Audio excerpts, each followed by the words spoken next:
Hey, I'm Marty Schupak with Schupak Sports, and you're about to see a new T-ball tip if you're a parent or coach of T-ball age players or even pre-T-ball. I encourage you to stick around if you're coaching any other sport or baseball or softball above T-ball. You still are going to get a few ideas here. And keep in mind, I'm doing this. It's December 1st. I'm recording this 2025. What I'm trying to do is every week or 10 days do another drill. I want you as a coach or as a parent to develop a master list of drills, okay? Don't just list the names, have a short explanation. You'll never remember what they were when you look back on them in like 6 or 8 or 12 weeks. But you want to develop your own list, get some ideas. It doesn't all have to be from Marty Schupak. I'll give you my 30 years of coaching experience. And as I always say, if you see one of my drills and you can make it better, by all means do so. One of the hardest things I found in T-ball was teaching players how to catch a fly ball. Now, part of the reason, if you look, a lot of these T-ball gloves that are sold in like big box stores, they'll have a sign in the sporting goods section that says official T-ball glove. I don't know any universal official T-ball glove. And the problem is a lot of these gloves are what I call a pancake glove. All right. They're just like flat like your hand. Now, this is one of the reasons why I encourage parents to go around your neighborhood, knock on doors of families that might have kids that have grown up, and ask them if they're looking to get rid of some of their sporting goods equipment. If you get the uh, housewife or the mother, she'll lay out the red carpet and take you either downstairs to the basement or up to the attic. And it'll be amazing because that's how we got our equipment for my kids when they were very young. But again, it's hard to teach kids how to catch a fly ball. And one of the things I've done, and I'll show you the item in a second, is when I was younger, they came out with this item. It was called, I remember it as Sketch, where it was two paddles with a Velcro face on it and with a Velcro ball, where the ball automatically sticks to it. Now, most of the times, I don't encourage you to go out and spend money on stuff. I like you to use what's around the house. But this is an item and it's come down. It's very cheap now if you can. And the reason being, as I said, it's hard for the kids to learn how to catch a fly ball. So let me just show you what it is. This is the paddle, and you have the uh, band in the back or the strap that goes on the hand.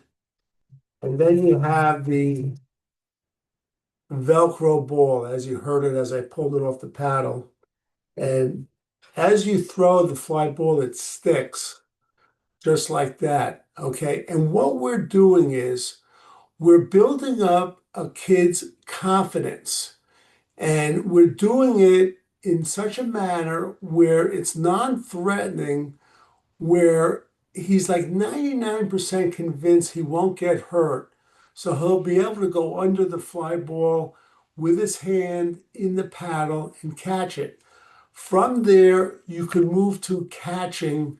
And I like to recommend early in the season, if you're going to do catching, I like to do it without gloves the first few practice. Use the necessary balls where a kid cannot get hurt, like a soft cover ball or even a rubber ball. Okay, so let's review this. And from here, you want to move to the glove, obviously.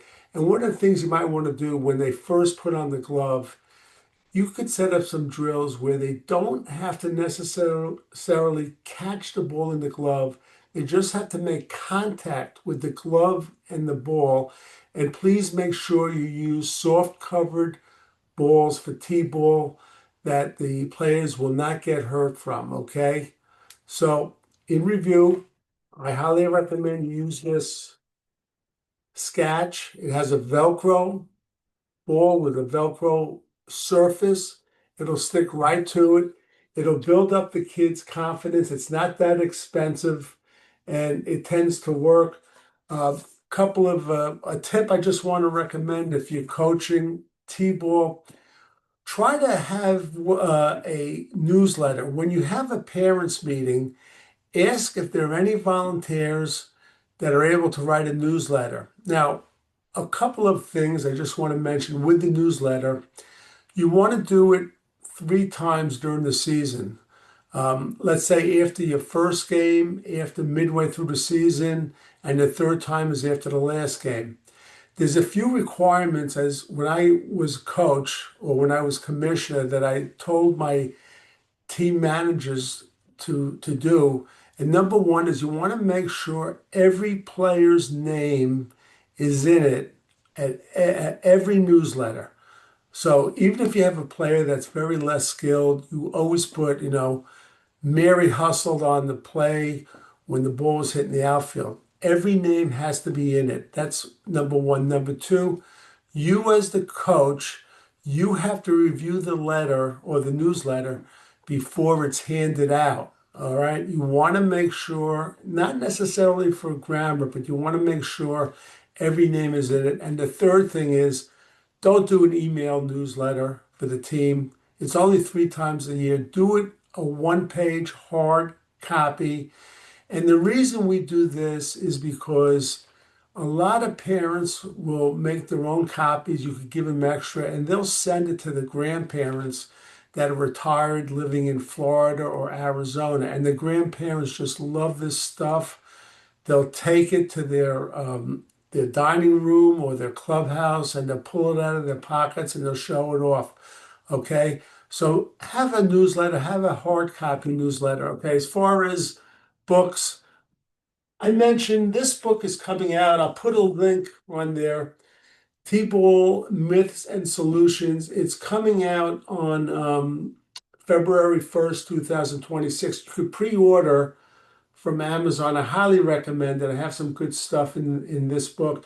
And don't spend money you don't have. If you don't have money, I made it a point to have it put in a lot of libraries around the country. So check with your reference desk.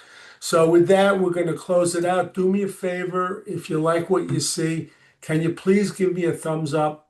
Do it right now. I'll count to 3, give you 3 seconds to do it. 1 Mississippi, 2 Mississippi, 3 Mississippi. Thanks for the thumbs up. And also, if you want to make a comment, if you have suggestions, any ideas, if I find it that it's appropriate and that it's a positive idea, I'm happy to share it and I'll mention your name on the air.